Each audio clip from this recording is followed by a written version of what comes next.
pas melek ngelihat di belakangnya si Aryo ada sosok cewek, Iya. tapi pakaiannya hijau semua dari atas sampai bawah. Dan aku baru ngeh kalau ternyata itu dia pocong yang kuntilanak di kosan, sama yang di di kontrakan, sama yang penghuni pantai selatan. Itu bener-bener nyata, bisa banget kelihatan dari atas sampai bawah wujud itu seperti apa. Mulai dari atas sampai bawah itu kayak rambutnya basah, cuma kepalanya ditutupin sama rambutnya, cuma sebelah gini. Nah di sini di bajunya itu ada bercak-bercak darah. Sampai merinding kan.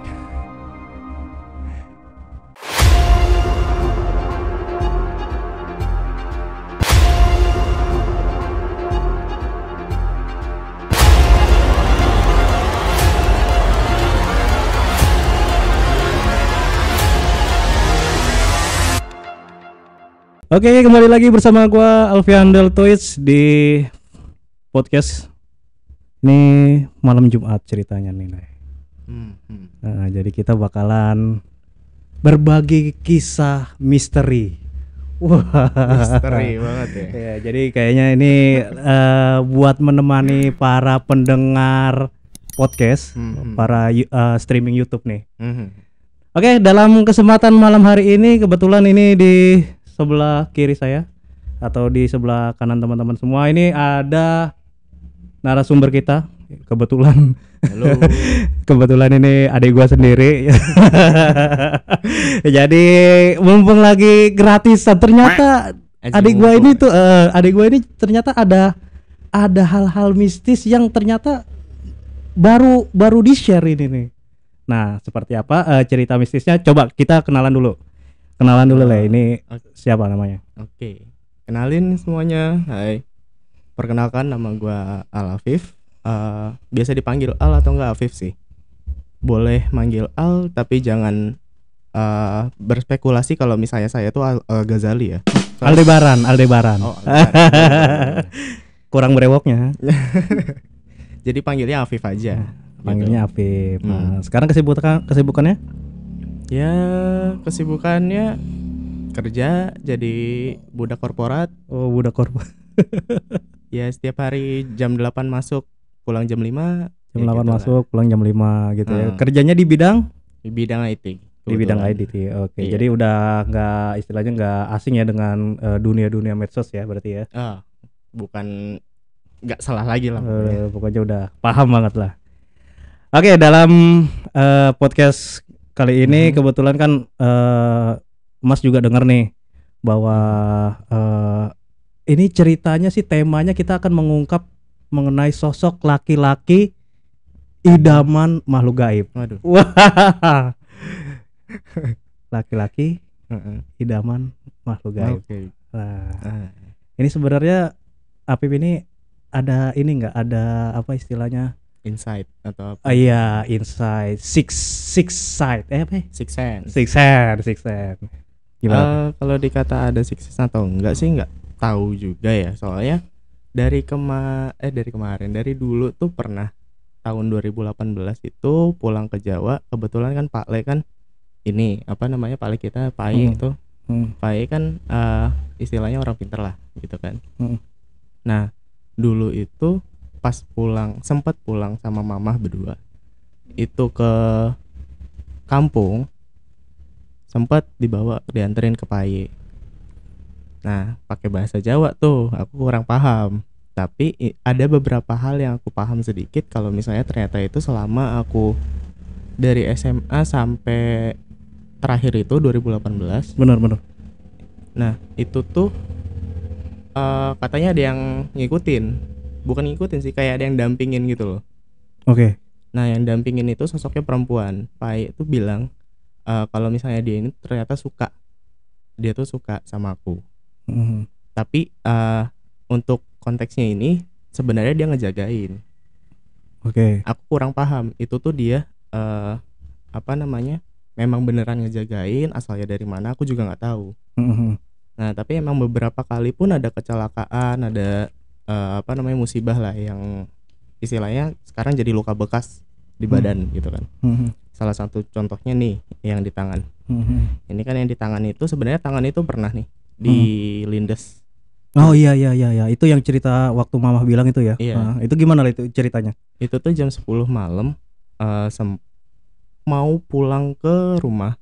Iya. Perjalanannya karena kebetulan macet dan aku kan apa ya namanya anak motor. Iya, kita nyelip-nyelip gitu kan. Pengen ngambil kiri. Tapi ada apa namanya? Tahu nggak sih kalau misalnya jalanan tuh nggak rata tapi langsung masuk ke selokan, apa bukan selokan sih, parit. Oh iya, parit pinggiran ya, gitu kan. Nah itu pas itu mau coba naik tapi jatuh. Udah udah jatuh ke bawah, nggak kerasa tangannya itu tiba-tiba kelindes mobil, dua-duanya, kanan dulu baru kiri. Itu terasa itu ya? Itu terasa. Tapi itu pas nyampe pas saat itu aku kan sempat blackout. Iya, blackout.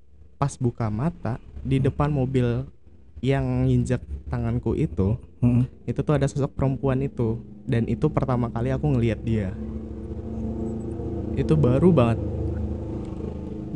pertama kali ngelihat sosok cewek itu di depan mobilnya dia dengan tatapan yang aduh sampai merindingan dengerin ceritainnya. Itu sampai kayak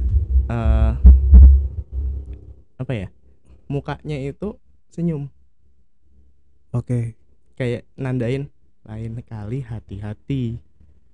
Itu gitu. sempat ada apa terdengar suara kalau misalnya si sosoknya itu masih hati-hati gitu? Enggak sama sekali. Cuma mukanya itu senyum kayak nandain kalau misalnya lain kali hati-hati. Kayak Boyo kalau misalnya bawa motor nggak usah ngebut-ngebut gitu loh. Udah tahu jalanannya macet. Kayak istilahnya kayak gitu loh. Oke. Nah, pas udah itu kan tanganku kan nyeplak tuh bekas ban mobil. Tapi aku masih sempat bawa motor sampai rumah. Itu beneran kelindes itu abis? Beneran kelindes sampai saksi matanya mama sih. Iya sih mama. Mama itu langsung nanya tangannya kenapa Le gitu. Kelindes mobil, coba lihat mama gitu.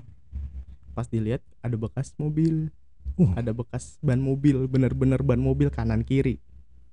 Akhirnya pas sudah itu waktu itu mobil apa itu Le? Aku kurang paham sih intinya. Yang pasti itu kayak mobil Brio warna merah.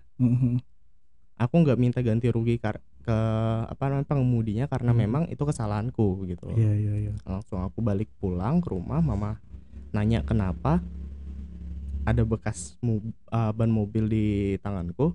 Langsung dibawa ke rumah sakit. Pas di rongsen itu sempat tuh di rongsen jam 11 malam. Di rongsen dibawa ke rumah sakit, tangan kan kemeng, rasanya tuh nggak bisa kayak gerak gitu, iya gini aja gitu. Pas di rongsen secara logika ya, kalau secara logika tuh tangan kelindes mobil itu pasti retak ya, seenggaknya retak lah gitu. Iya. Tapi pas di rongsen sama sekali nggak ada retak. Itu kejadiannya tahun 2017. Nah pas kejadian 2017 itu setelah itu 2018 ya baru balik ke kampung. Diceritain lah sama Pai seperti itu. Ternyata ada sosok perempuan yang ngikutin dari semenjak SMA gitu. Dari asal muasalnya si perempuan itu nggak dia secara detailnya gitu, dari mana ketempelannya di mana ngikutnya? Nggak paham sih. Nggak paham. Nggak tahu. Soalnya waktu itu yang diskusi itu kan mama sama papa mama sama Pai. Nah pakai bahasa Jawa, aku juga kadang dikit-dikit ngerti lah. Nah pas udah ditanya ke Pai, dibilang itu udah ngikutin dari SMA, dan yang bekas waktu kelindes mobil itu dia yang ngelindungin sebenarnya. Katanya gitu. Itu yang aku dapet dari Pak Aye pun juga ngomong ke aku. Nah udah gitu sempatlah orang Jawa tuh ngomongnya diruat ya. Diruat tuh kayak dibersihin. Iya, dibersihin ya, kayak di apa ruqyah lah ya. Kayak di ruqyah. Nah itu ya nggak paham sih, itu tradisi orang zaman dulu mungkin ya.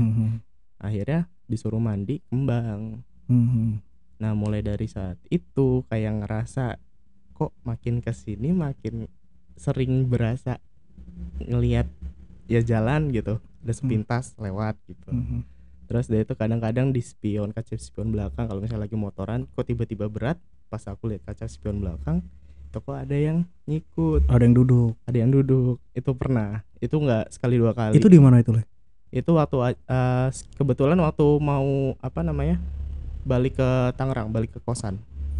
Itu sering banget, soalnya kan lewat jalanan kampung nih. Iya. Pas mau balik ke Tangerang, di Bekasinya kan lewat jalanan kampung. Iya. Nah di situ karena udah jam 8 ke atas itu udah lumayan sepi. Itu sering aku lihat. Nah yang paling parah itu waktu di kontrakan. Nah ini menarik nih teman-teman semua. Jadi pokoknya nanti Apip sendiri yang bakal menceritakan. Tapi gue sedikit spoilernya ya. Jadi ini seru juga weh. Jadi pas lagi tidur ya gitu deh. Ya nggak tahu kemana itu cewek mungkin wanita yang dulu apa yang beda lagi ya? Beda lagi. Yang cewek itu kan istilahnya udah disuruh pergi gitu kan sama Pak I. Nah tapi karena semenjak kerja ini aku jadi kayak makin kesini kok makin rada sensitif gitu. Sensitifnya dalam? Kadang suka ngeliat kelebatan, entah itu bentukannya hitam atau enggak putih. Kadang juga ada anak kecil yang benar-benar kelihatan kayak anak kecil padahal itu bukan anak kecil. Itu bukan anak-anak gitu. Aku tahu kalau misalnya dia itu bukan anak-anak karena apa? Mukanya pucat. Mana ada sih anak-anak zaman sekarang mukanya pucat, orang bukannya gadget terus. Ya kan? Nah, kosan. Pas di kosan. Jadi gini, ceritanya itu awal mula dari kosan pindah ke kontrakan. Dari kosan pindah ke kontrakan. Nah, Oke. Kosan itu yang di kosan dulu belum lu cerita. Ada juga di kosan itu. Mas tahu itu. Aduh, kalau di kosan mah ya namanya anak IT ya, anak programmer. Iya. Anak programmer kan pasti ngoding malam-malam, jam 1, jam 2, jam 3 gitu kan baru tidur. Nah, itu sekitar jam 1 malam di kosanku yang lama. Kosanku itu kan letaknya di lantai 2. Iya. Dan jendelanya itu langsung ke arah keluar, ke arah pohon mangga. Kebun. Bukan kebun, pohon mangga. Bukan kebun juga itu? Itu bukan kebun. Oke. Itu sebenarnya samping jendela itu rumah warga. Oke. Tapi ada pohon mangga. Ada pohon mangganya. Nah, itu sekitar jam 1 malam itu sering banget tuh aku denger tek di jendela. 5 menit kemudian tek. Habis itu 5 menit kemudian tek. Kayak istilahnya jendelaku diketok. Bayangin kosan di lantai 2, jendelanya diketok. Mungkin gak ada orang yang ngetok ke lantai 2, tapi bawahnya itu langsung ini ya bawahan lah, nggak ada pijakan lah ya. Nggak ada pijakan sama nggak ada sekali. dak-dakan gitu. Tak. Sampai kesel tuh. Aku sampai kesel buka jendela. Di pohon mangga yang tuh pas persis itu di depan jendela. Ternyata ada cewek di situ lagi nangkring. Tapi nunjukin itu loh. Itu nunjukin. Mukanya kayak gimana? Basah. Bener basah. Bener basah. Basah darah, basah. Mulai dari atas sampai bawah itu kayak rambutnya basah. Cuma kepalanya ditutupin sama rambutnya. Cuma sebelah gini. Nah di sini di bajunya itu ada bercak darah. Aku nggak bohong ya, aku nggak nipu karena apa? Saksi matanya pun ada beberapa teman kosku yang ngalamin hal yang serupa. Di kamar yang sama, bukan? Di kosan yang sama, tapi enggak. Iya, tapi di kosan di satu area kosan, tapi di kamar yang beda-beda gitu. Iya, betul.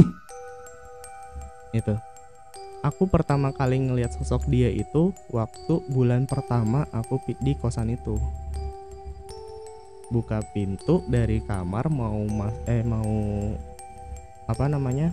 keluar nyari makan itu sekitar jam 7 malaman. kan kosanku kan koridornya tuh kan lumayan gede, bisa buat nongkrong lah. Iya. Nah tapi ada satu kursi yang ditaruh di ujung ujung jendela. Jadi kan di koridor Iya, itu iya, iya, ujungnya ada jendela gitu kan. Nah di situ ada satu kursi. Aku keluar pintu, tak dia kayak gini, nunduk ke bawah, rambutnya basah gitu kan, nutupin mukanya. Terus seketika langsung noleh ke aku, noleh ke kanan. Itu kayak, oh ini penghuninya. Dalam hatiku gitu doang, oh ini penghuninya gitu.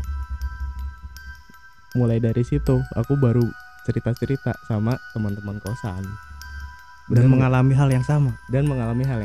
Karena di kosanku kan nomornya itu nomor 3 tengah-tengah itu. Iya nomor 3 benar. Tengah-tengah. Lupa aku sampai nomor 3. Nomor 3 tengah-tengah. Nah, temanku yang nomor 8 itu kan perempuan. Dia sampai si sosok ini tuh masuk ke kamarnya dia. Yang di nomor 8, yang di nomor 7, sama yang di nomor 6. Itu pernah dimasukin sama dia. Pernah dimasukin? Maksudnya bukan badannya. Iya. Kamarnya. Ditungguin lah ya. Itu pernah masuk dia ke kamarnya. Tapi Mas mau nanya. Nah, itu kalau misalnya itu kan pohon mangga namanya. Nah, ini kan ada ya dari mitos ya, entah itu mitos atau enggak tuh. Bahwa biasanya kalau Mak Kunti itu kalau misalnya suaranya terdengar jauh, dia dekat dengan kita. Iya. Kalau misalnya terdengarnya dekat, berarti dia jauh dari kita. Pernah nggak dengerin kayak gitu pas di situ? Kalau di situ sih aku nggak pernah denger sama sekali dia itu ketawa ataupun nangis tuh nggak pernah. Nggak pernah denger, cuma ya diusilin. Usilinnya tuh kayak itu tadi, ketok-ketok. Selain itu nggak ada lagi. Paling nongol aja ya. Paling nongol. Soalnya yang dari semua penghuni kosan itu, yang paling sering digangguin tuh cuma ya aku. Oh, itu tadi balik lagi tadi lah ya. Berarti ada ya itu tadi kayak kita bilang sesuai dengan tema di awal itu, si Apip ini ada hal yang istilahnya membuat mereka itu tertarik. Nah, kemudian kan di situ kan kosan aku kan cuma bertahan 7 bulan dengan alasan ya memang aku mau pindah karena gangguan itu sebenarnya. Oke. Nah, aku pindah kosan, pindah kontrakan, nyari-nyari kontrakan. Aku dapet nih kontrakan lumayan, udah ada isi. Tapi kondisinya itu pas mau masuk kontrakan, pas masuk ke jalan yang arah ke kontrakan, itu ada kuburan. Oh iya. Aku nggak paham tuh itu kuburan keramat atau bukan. Cuma kayaknya tulisannya itu kan tempat pemakaman umum doang kan. Iya, TPU. Nah, cuma ada satu hal yang ganjil, kenapa di tempat pemakaman umum itu ada pohon beringin gede di tengah-tengah. Itu yang aku masih bingung. Ya udah, aku bodo amat karena memang menurutku kontrakan ini udah cocok buat aku. Iya. Harganya murah, ada fasilitasnya. Oke. Nah, aku udah deal di situ. Baru 2 hari pindahan, selesai pindahan, pas aku mau masuk kamar, itu kan kondisinya di kamarku itu ada kursi, udah dikasih kursi sama pihak kosan. Pihak kontrakan waktu itu ada kursi 2, dan satunya itu aku taruh tepat buat kayak naruh sejadah, naruh sarung itu di situ. Pas banget buka pintu itu ngelihat kursi itu, tapi kursi itu kondisinya masih kosong karena belum aku rapiin kan semuanya. Iya. Kontrakan baru lah, kosan baru, kontrakan baru lah. Pas aku buka, kok ada cewek lagi nih. Ada cewek lagi nih yang duduk di situ. Aku bingung, tapi ceweknya beda sama yang di kosan yang lama. Aku mikirnya kan, ini kayaknya ngikutin dari yang kosan lama, aku mikirnya gitu kan. Pas aku lihat perhatiin lagi, ternyata bukan. Nah, sebentar nih Mas potong. Itu yang membedakan Apip dengan wanita yang ini, yang bisa dibilang wanita yang kedua lah ya, dengan yang baru ini, kok bisa bedain? Oh ini yang itu, oh ini yang ini. dari ininya mas, bajunya, kondisi bajunya sama kondisi kepalanya. Soalnya yang baru ini beneran kelihatannya cantik. Oh cantik. Ya aku ngerasa kayak ya udahlah gitu kan. Memang kan aku masih baru di sini gitu kan. Karena memang cantik ya udahlah. Siapa tahu bisa nemenin gitu. Nemenin halu ya. Aduh. Nemenin ngoding gitu kan. Iya nemenin ya. Suruh bikinin kopi gitu ya. Nah, udah gitu pas ketemu sama dia itu sempat aku demam 3 apa 4 hari gitu. Kayaknya mau semingguan waktu itu. Iya. Semingguan ya, nggak salah. Aku juga nggak paham. Itu demam, bener-bener demam.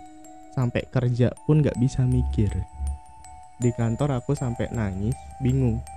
Kok aku nggak bisa mikir gitu. Tuh gue nggak bisa mikir ini kenapa. Padahal baru banget pindahan. Nah, pas di situ aku baru nanya ke mama, demam, bla bla bla bla bla, cerita lah kalau misalnya lagi demam gitu kan. Kenapa lagi gini-gini, nggak tahu soalnya kemarin terakhir ketemu sama ada sosok yang satu ini ditampakin sekali. Itu langsung demam besokannya. Nah pas udah gitu coba tanya Pak Ayi, balik lagi nih ke Pak Ayi, dikontrol dari jauh, coba dilihat kontrakannya kayak gimana, bla bla bla bla bla bla bla gitu kan, kondisi aku sekarang kayak gimana. Kayak ternyata pas dicek ya memang aku ditempelin ternyata sama cewek itu. Terus sama mama banyak-banyak istighfar, banyak-banyak baca sholawat. Pas mau baru pertama kali masuk pun juga udah sering tuh, karena kebetulan pun kontrakanku tuh sebelahan sama musola. Iya. Nah itu kan sering ada pengajian, sering apa, tapi kok tetap ada aja ini si sosok itu gitu. Nah pas udah selesai demamnya udah udah sembuh, istilahnya orang bilang dari pengobatan udah sembuh lah. Itu ya udah ngerasa entengan. Pokoknya semenjak udah ngomong sama Pak Ayi, udah ngejalanin pengobatan dari dokter, itu udah enakan, udah entengan, udah bisa mikir lagi. Semenjak dari situ udah selesai, nggak ngelihat lagi tuh, hilang, nggak pernah ngelihat lagi pokoknya sampai sekarang. Tapi kalau misalnya ngerasain gitu itu masih.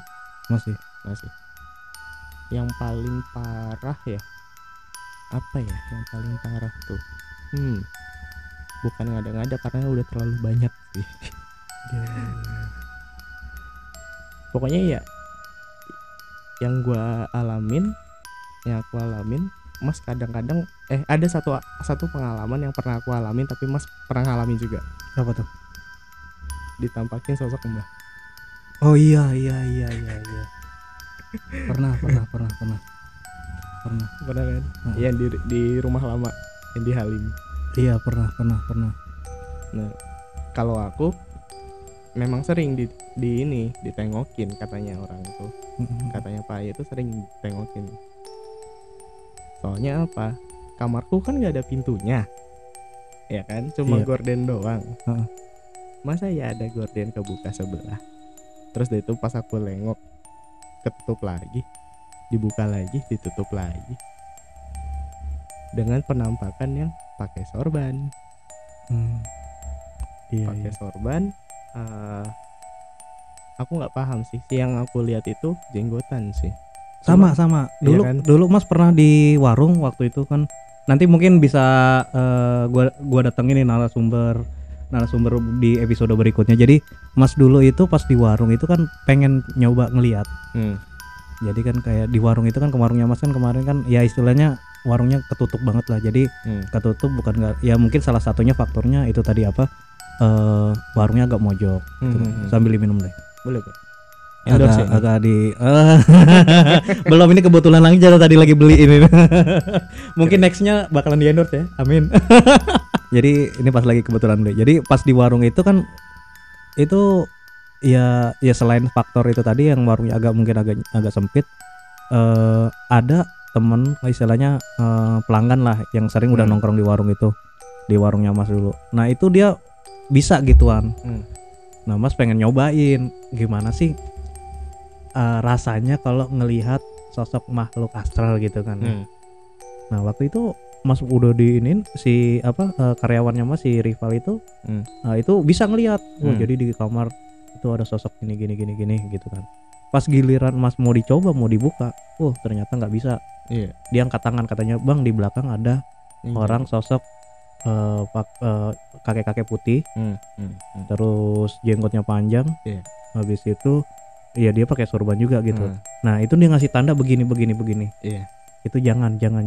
Sampai si narasumbernya yang Mas ini, temennya Mas ini, sampai keringet dingin dia. Sampai keringet dingin.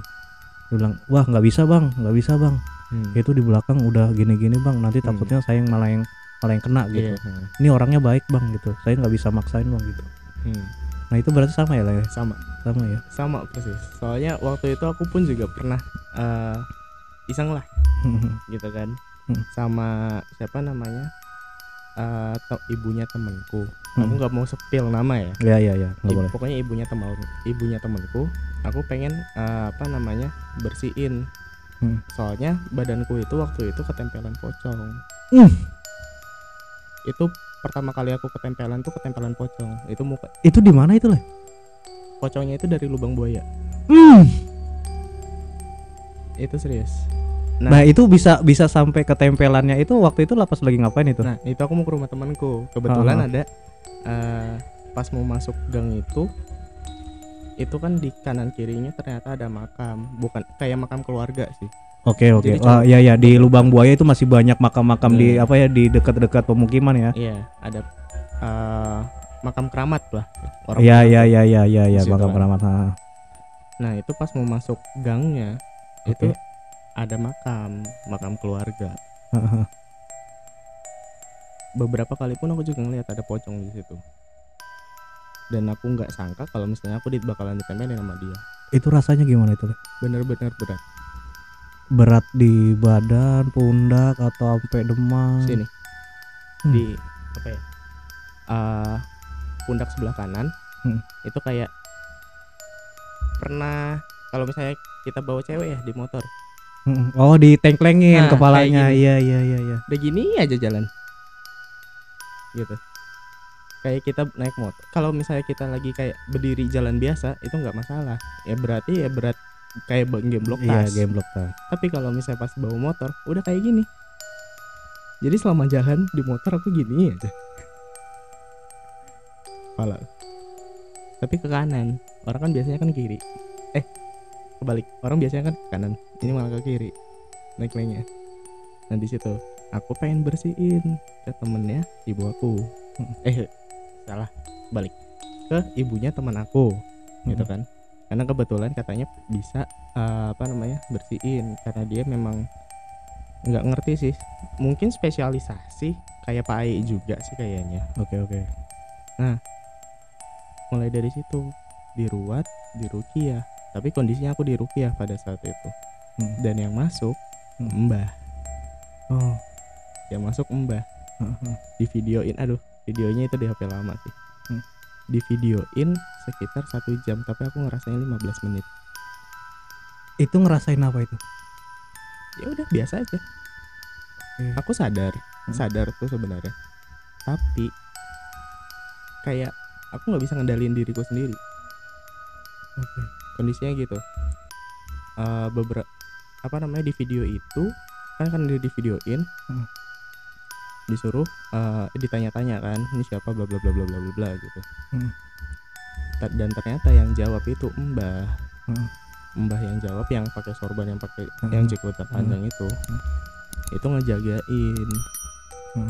Nah, mulai dari saat itu kayak udah lepas, ngerasa udah entengan, ya udah biasa aja lagi. Nasi pocongnya itu. Nah, jadi kejadiannya pas aku lagi di di ruqyah, itu disuruh balik ke tempat asalnya. Gitu. Disuruh balik sama mbah itu atau dua-duanya. Jadi waktu itu mbah minta pokoknya si tante itu minta bantuan ke mbah buat bantuin ngelepasin. Oh jahat ya berarti itu ya. Iya. Pocongnya itu jahat ya. Dan mulai dari saat itu kayak apa ya, kan aku ketempelan kan 3 kali nih. Yang pertama itu yang pocong itu, dan yang ketiga itu kan si kuntilanak, bukan kuntilanak sih, pokoknya perawakan wanita yang ada di kontrakan baru. Oke. Dan yang kedua itu antara ketempelan atau nggak ketempelan, tapi memang kondisinya tuh demam. Ketika ngeliat, pokoknya kejadian itu aku ngeliat dulu sosoknya seperti apa, baru aku nggak demam. Dan yang kedua itu kejadiannya di Jogja. Wah, itu gimana lagi itu? Banyak banget. Emang benar berarti sesuai sama temanya, namanya apa? Pria idaman makhluk gaib ini. Yang kedua itu di Jogja. Soalnya kan waktu itu kan aku jalan-jalan tuh sama apa namanya, Aryo lah gitu kan. Sahabat dari SMA. Ya itu jalan-jalan ke Jogja berdua. Aku bingung. Pokoknya itu kejadiannya itu kan aku kan di Jogja itu 5 hari 4 malam. Iya. Di malam di hari keempat itu kan aku kan ke pantai Wedi Ombo. Iya. Aku emang apa namanya, bawa kerang. Oke. Bawa kerangan yang udah nggak ada kosongnya lah. Iya. Yang udah kosongan itu. Pas aku bawa 3, ingat banget tuh. Bawa 3. Nyampe di hotel besok paginya badanku panas. Si Aryo nanya bangun-bangun, badan lu kok panas? Kenapa gitu? Pas melek ngeliat di belakangnya si Aryo ada sosok apa namanya, cewek. Iya. Tapi pakaiannya hijau semua dari atas sampai bawah. Dan aku baru ngeh kalau ternyata itu dia penghuni pantai selatan. Beneran itu lah. Beneran. Sampai merinding kan. Itu beneran. Dan itu ketempelannya sampai di stasiun Lempuyangan. Baru itu lepas. Kerangnya aku sengaja taruh di hotel, nggak aku bawa. Nggak dibawa ya. Iya. Nggak aku bawa. Terus sampai stasiun Lempuyangan udah enakan, udah nggak demam. Terus karena si Aryo itu takut, orangnya takutan, pengen tak ceritain kan. Tapi dia karena apa namanya, aku takut kayak nakut-nakutin dia lah. Cuma ya mau nggak mau dia harus tahu gitu. Iya. Pas aku ceritain dia merinding, bener-bener merinding. Sok-soknya emang bener-bener hijau. Pakaiannya hijau, ada apa sih, mahkotanya gitu. Kayak mahkota gitu. Cuma bukan mahkota, kayak istilahnya hiasan kepala. Oke. Perawakannya cantik. Ada selendangnya juga. Oh berarti nyata itu ya mitos-mitos apa orang-orang selatan tuh ya? Iya. Enggak. Aku sih enggak. Apa kayak apa ya, mitos-mitos orang selatan itu emang benar-benar ada gitu. Ada. Ya aku enggak mau, entah terserah sih dari penonton mau percaya atau enggak. Cuma yang ngalamin ya saya gitu kan. Gitu. Saya menyatakan sesuai dengan pengalaman saya gitu. Oh iya. Oke, ngomong-ngomong deh. Ini dari itu tadi yang apa pernah ditemuin lah. Kira-kira apa sih yang paling membuat wah ini benar-benar jengkel banget nih? Yang bikin musik banget lah gitu. Musik ya. Sampai nggak bisa ngapain. Wah ini ganggu banget gitu. Yang musik itu apa namanya? Yang perempuan yang mulai dari aku SMA itu musik banget itu. Antara musik atau enggak, tapi kayak istilahnya say thank you udah ngejagain. Tapi kadang-kadang juga musik, karena beberapa kali pun di kamar suka nangis sendiri tiba-tiba. Kayak nggak paham sih, kayak ngikutin feel-nya dia aja. Ngerasanya sih gitu. Nah itu kayak mungkin orang bilang orang gila sih kalau misalnya orang yang nggak tahu kayak gitu kan. Iya. Cuma ya masa iya sih ada orang tanpa sebab gitu tiba-tiba nangis. Iya. Kan nggak jelas. gitu. Jadi terbawa apa yang hawa dari dunia lain itu kebawa ke kita gitu kan.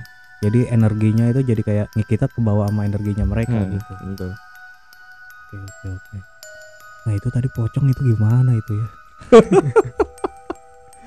Nah yang di kosan yang di apa pohon mangga itu sampai sekarang berarti udah nggak pernah ngikutin lagi. Udah nggak pernah ngikutin lagi. Karena memang tempatnya di situ. Jahat itu ya? Nggak paham sih itu antara jahat atau enggak. Cuma ya memang rewel. Oke. Kayak udah dibilangin gitu, nggak usah ganggu. Saya di sini cuma buat tidur, cuma buat istirahat. Soalnya saya kerjanya di daerah sini gitu. Ya cuma ya karena memang usil udah rewel gitu, ya udah mendingan balik pindah gitu. Tapi pernah nggak Le, apa ada interaksi langsung kayak misalnya langsung ngobrol gitu, oh lu jangan begini, oh ternyata gua tuh dulu begini nih, kisah gua bisa sampai kayak gini tuh kayak gini, pernah ada interaksi nggak kayak gitu? Jadi kayak menceritakan asal usulnya dia kenapa ada di situ gitu. Enggak ya, cuma sekelebat-kelebat aja ya. Cuma sekelebat-kelebat doang. Yang paling nyata ya memang itu yang di kosan, pocong, yang kuntilanak di kosan, sama yang di di kontrakan, sama yang penghuni pantai selatan. Itu benar-benar nyata, bisa banget kelihatan dari atas sampai bawah wujudnya itu seperti apa.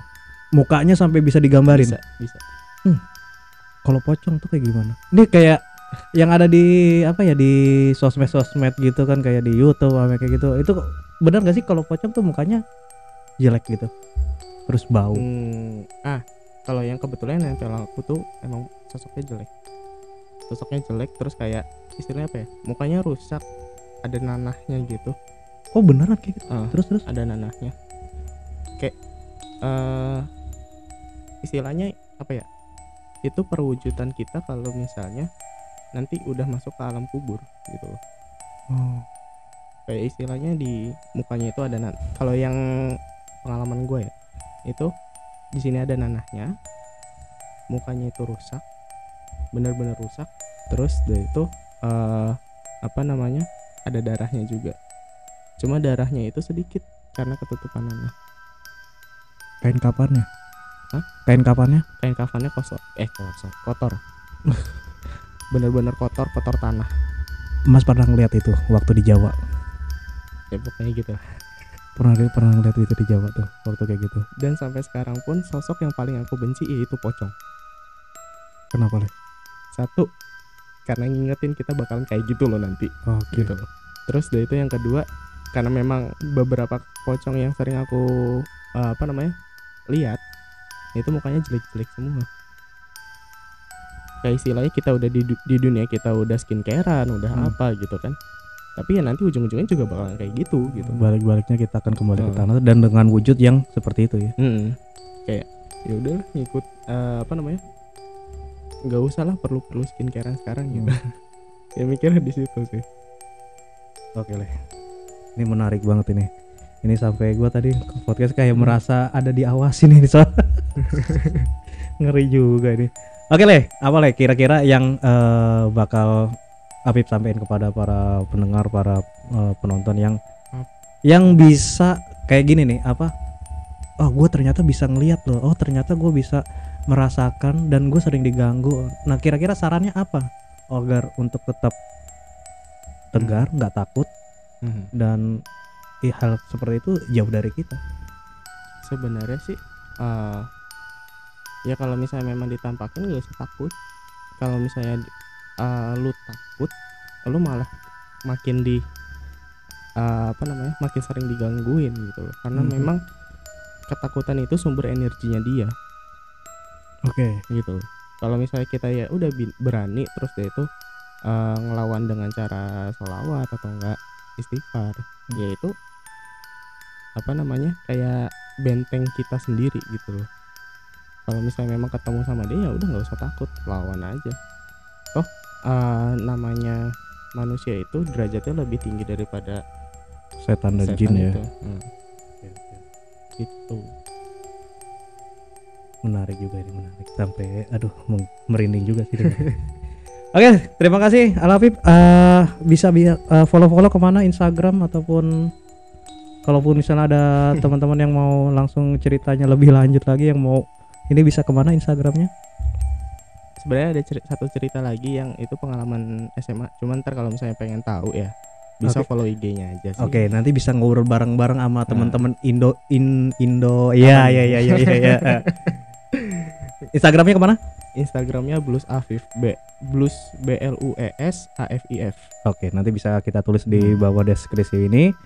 Mungkin teman-teman semua cukup sekian kisah ini nih menarik misterinya nih.